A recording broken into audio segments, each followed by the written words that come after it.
Welcome to my channel, and for today's video, i-explain ko sa inyo ang uri ng gasolina na ginagamit natin sa ngayon na available sa market na ginagamit para sa ating mga motorsiklo at mga sasakyan.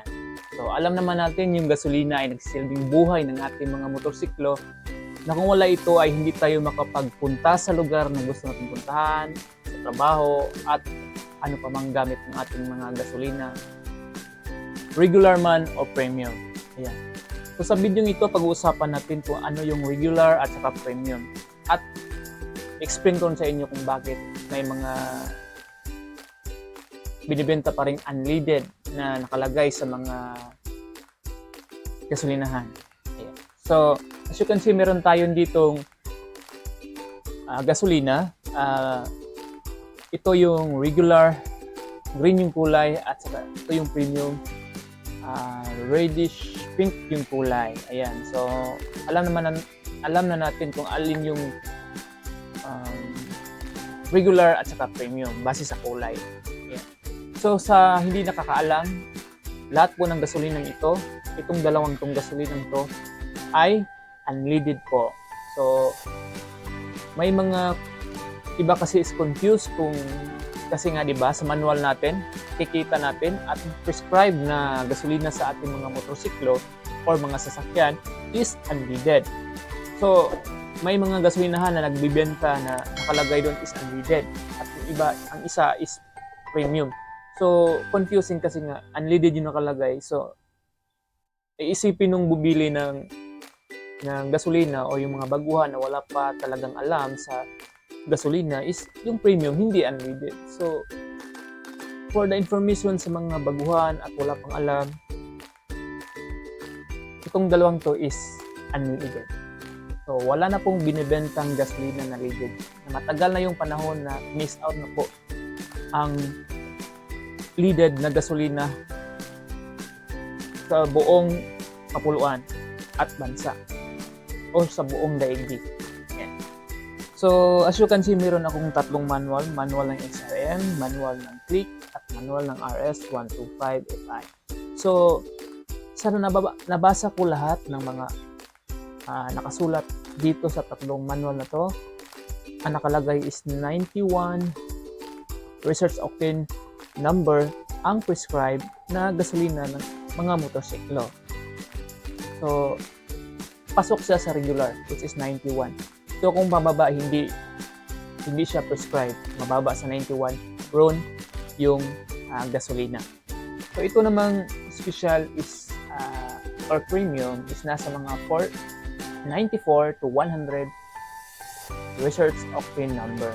So mas mataas yung octane number, mas maganda at mas mahal.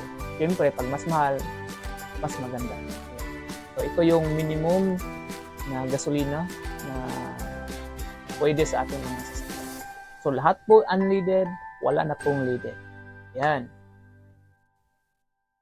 Sa mga nagtatanong na, boss or sir, alin ba mas maganda gamitin para sa ating mga motorsiklo? Para mapangalagaan natin motorsiklo at the same time yung performance ng motor natin o yung ginagamit natin. Yun, syempre, ang pinaka-the best talaga is yung premium.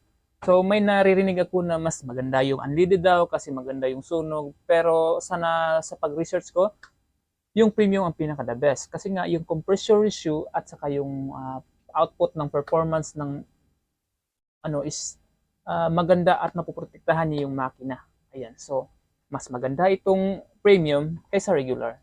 Ang regular is mas mura at minimum lang siya na gasolina na para sa ating mga motor at mga sasakyan.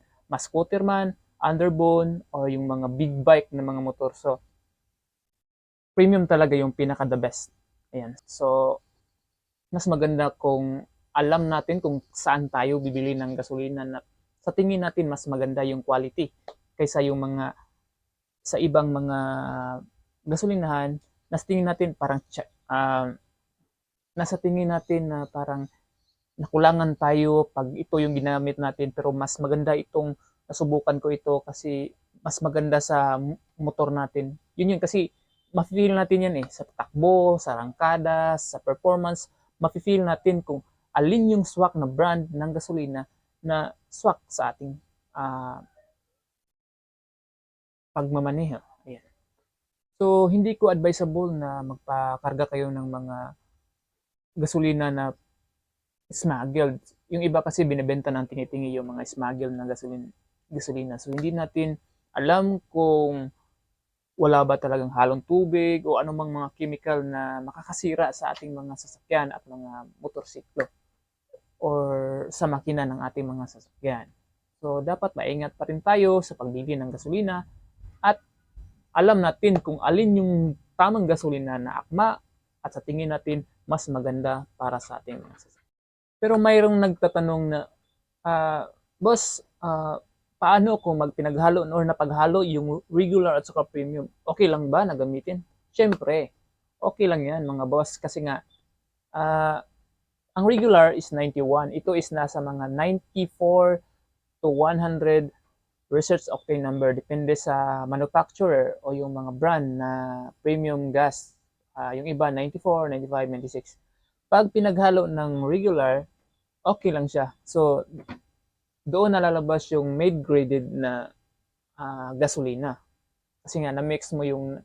So, yung made-graded na gasolina ay nasa mga 92 to 94 or 93 research octane number. So, swak pa rin. Dapat 91 pataas yung gagamitin natin na octane number ng mga gasolina na mabibili natin sa market. So, bago kayo bumili ng gasolina, tingnan mo na yung label kung anong octane rating meron ang binebenta. Pero kadalasan nakikita ko, nasa 91 yung nakalagay para sa mga regular or nakalagay na unleaded. At doon sa premium or yung special is nasa 95 to 96. Yun yung kadalasang nakikita ko. So, yung iba hindi naglagay ng mga, pero naglagay dapat sila. Pero nasanay na tayo na wala tayong alam sa mga octane na yan. Pero ngayon i-share ko sa inyo and I hope may nakuha kayo or napulot sa aking munting video na ito and sana nakatulong.